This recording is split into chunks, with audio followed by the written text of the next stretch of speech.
पेशा नजदीक आ जाए। ठीक है, हो गया सर, थैंक यू।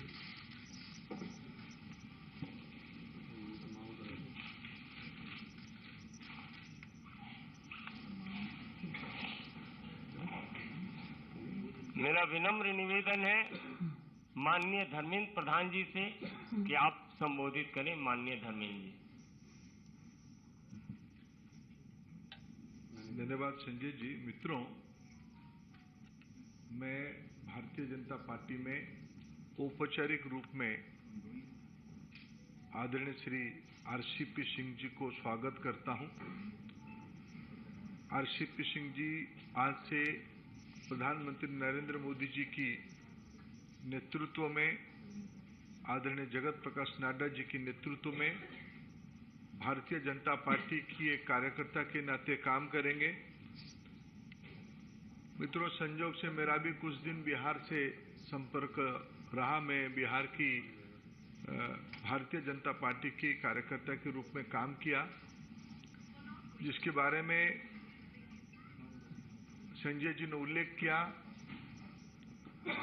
बिहार में एक कानून की राज स्थापित हो, बिहार में विकास हो, बिहार में महिलाओं की सुरक्षा बढ़े, नागरिकों की सुरक्षा बढ़े, नौजवानों को अवसर मिले, इस प्रकार की राजनीतिक मुद्दे पे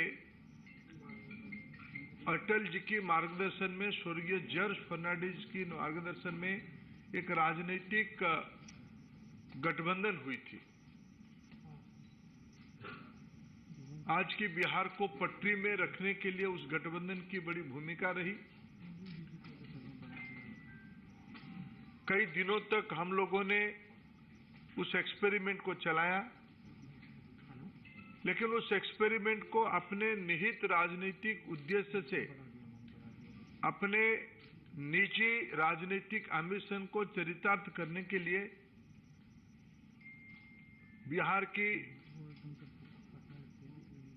मौजूदा मुख्यमंत्री नीतीश कुमार जी बार बार उस पे पीछे से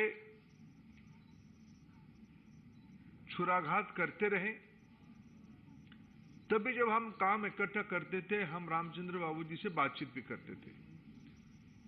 जो पहली बार भी नीतीश जी 2012 में, 12 में होगा ना, पहली बार वो छोड़े 12 में, 13 में जब छोड़े, तब भी रामचंद्र बाबू उनके हाथ पकड़े थे। ये बिहार की मैंडेट नहीं था। बिहार की विकास चाहिए, बिहार की के अंदर सुशासन चाहिए, लेकिन अपने राजनीतिक मर्यादा में रहते हुए उन्होंने उसको संभालने का कोशिश किया था। दोबारा उस राजनीतिक मैंडेट को पुनः प्रतिष्ठित करने के लिए उन्होंने काम किया। भारतीय जनता पार्टी की राष्ट्रीय नेतृत्व की साथ वार्ता करके फिर बिहार में कानून की राज हो, सुशासन हो, उसकी प्रयास किया। केंद्र में मंत्री भी रहे।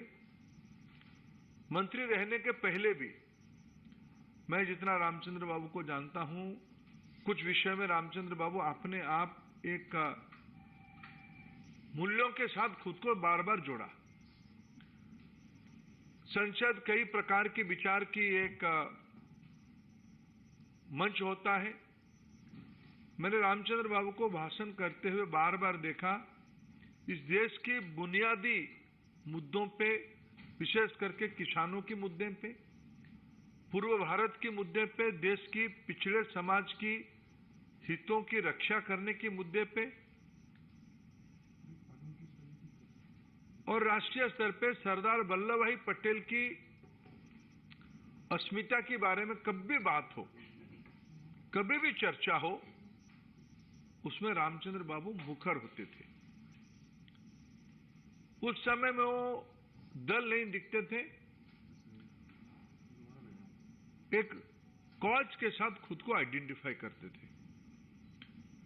मैं निश्चित रूप में बिहार की जो वर्तमान राजनीतिक स्थिति है और आरसीपी सिंह जी की ख्याति है, जनता दल यू को एक राजनीतिक प्रक्रिया करके आज की जो रूप उनकी है उसको खड़ा करने में आरसीपी सिंह जी की बहुत बड़ी भूमिका रही है। एक प्रकार से भारतीय जनता पार्टी की जैसे एक संगठन मंत्री की भूमिका रहती है, पीछे से चीजों को मजबूती से रीढ़ की हड्डी की तरफ वो उसको संभाले थे। जो बिहार में अति पिछड़ों की प्रयास चली, प्रयोग चली, उसके पीछे उनकी वैचारिक स्पष्टता के साथ उसको संगठित करने में बड़ा भूमिका रहा है। मैं बिहार में काम किया हूं। पंचपोनिया समाज में रामचंद्र बाबू जी की पहचान और प्रवेश मैं खुद एक कार्यकर्ता रूप में जानता हूं। अति पिछड़ों में क्या विश्वसनीयता आरसीपी सिंह जी की है मैं जानता हूं। ऐसे एक नेता को आज प्रधानमंत्री जी के नेतृत्व में हमें शामिल करते हुए गौरव होता है। आरसीपी सिंह जी की बिहार में भारतीय जनता पार्टी में योगदान करना पार्टी को वहां और मजबूत करने में निश्चित रूप में मदद होगा। हम लोग सफल होंगे। मैं आरसीपी सिंह जी को पुनः बीजेपी में स्वागत करता हूं और निश्चित रूप में उनकी सेवा पार्टी के लिए सकारात्मक रहेगी। मेरा विनम्र निवेदन है, जनता दल यू के पूर्व राष्ट्रीय अध्यक्ष जिन्होंने अभी अभी पार्टी की सदस्यता ग्रहण की है, ऐसे माननीय श्री रामचंद्र प्रसाद सिंह जी से आपको संबोधित करें। माननीय रामचंद्र प्रसाद सिंह जी। बहुत बहुत धन्यवाद संजय जी। आदरणीय धर्मेंद्र प्रधान जी, आदरणीय अरुण सिंह जी, आदरणीय अनिल बलूनी जी, यहाँ मीडिया के सभी साथीगण, मेरे लिए यह बहुत ही गौरव और गर्व का क्षण है कि आज मैं भारतीय जनता पार्टी की सदस्यता ग्रहण किया हूं। इसके लिए सबसे पहले तो मैं माननीय प्रधानमंत्री जी को, पार्टी के राष्ट्रीय अध्यक्ष आदरणीय नड्डा जी को, गृह मंत्री आदरणीय अमित शाह जी को और जिनके हाथों से आज मैंने सदस्यता ग्रहण किया आदरणीय धर्मेंद्र प्रधान जी के प्रति आभार प्रकट करता हूं कि मुझे आज यहाँ उन्होंने सदस्यता ग्रहण करवाया। और मैंने इसलिए अपना बताया कि गौरव की बात है कि आज आप देखिए, विश्व की सबसे बड़ी आबादी का देश भारतवर्ष है, सबसे बड़ा लोकतंत्र भारतवर्ष है और इस भारतवर्ष में सबसे बड़ी जो पॉलिटिकल पार्टी है, जो राजनीतिक दल है, वो भारतीय जनता दल है, भारतीय जनता पार्टी है।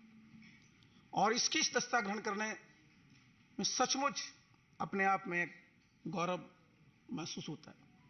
और जितनी बात कह रहे थे अभी धर्मेंद्र जी, अभी मैं सुन रहा था, रोज मैं सुनता रहता हूं, आज भी आप सुनते रहते हैं, जो हमारे पहले नेता थे वो क्या बोलते हैं कि देश में कोई काम नहीं हो रहा है।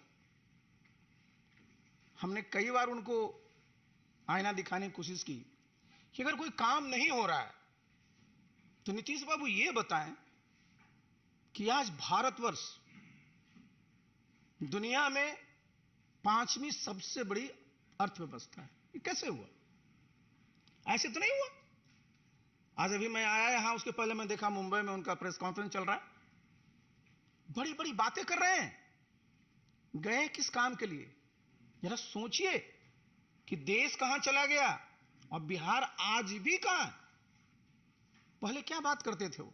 जब भी उनके पास जाइए कहेंगे मैं बिल्कुल क्राइम के खिलाफ हूं, करप्शन के खिलाफ हूं। उनको सी शब्द से बड़ा प्रेम रहता है, लेकिन सी से चेयर भी होता है, तो कुर्सी के लिए ही आजकल सब काम में लगे। आप बिहार में चले जाइए साहब, बता रहे थे धर्मेंद्र जी कितनी मेहनत की गई थी जब 2005 में सरकार बनी थी एनडीए की, किस प्रकार से वहां कानून का राज स्थापित किया गया था, किस प्रकार से सब व्यवस्था की गई थी। और आज बिहार में जाइए सब तार कतार हो गया। 2005 से भी बुरी स्थिति होगी कैसे नहीं साहब? आप एक मुख्यमंत्री का नाम बता दीजिए पूरे देश में जो 3 दिन में 3 प्रदेश में है। एक दिन उड़ीसा में, दूसरे दिन झारखंड में, तीसरे दिन महाराष्ट्र में। किस काम के लिए हैं? बिहार की जनता ने उनको मैंडेट दिया था, बिहार को विकसित प्रदेश बनाएंगे, बिहार में जो बेरोजगारी है उसको खत्म करेंगे, बिहार के जो बेरोजगार नौजवान हैं उनको नौकरी देंगे। और अब लगे हुए कहां हैं?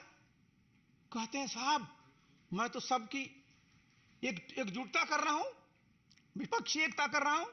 नीतीश बाबू, आप बार बार इतिहास की बात करते हैं, इतिहास भूलिए मत। हमेशा जब भी ये लोकसभा का चुनाव आता है, 2019 को याद कर लीजिए, उस समय भी साहब विपक्षी एकता की बात चली थी।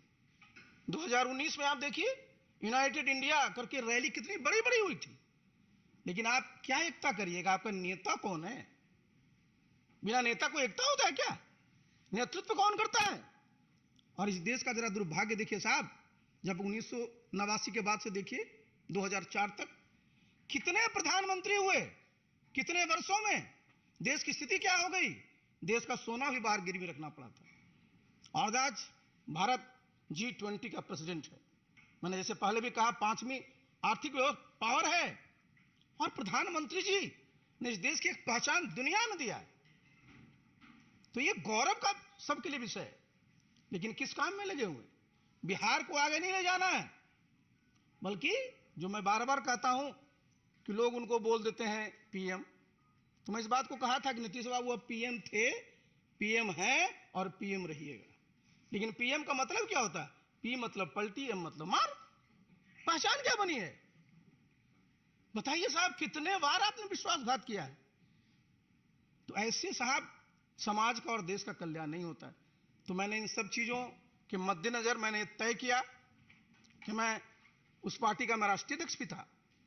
बिहार में उस पार्टी को मैंने गांव गांव तक पहुंचाया, जितने बूथ है वहां तक पहुंचाया। आज क्या स्थिति है? सब जितने कार्यकर्ता हैं सब हमसे पूछते हैं सर कुछ निर्णय लीजिए।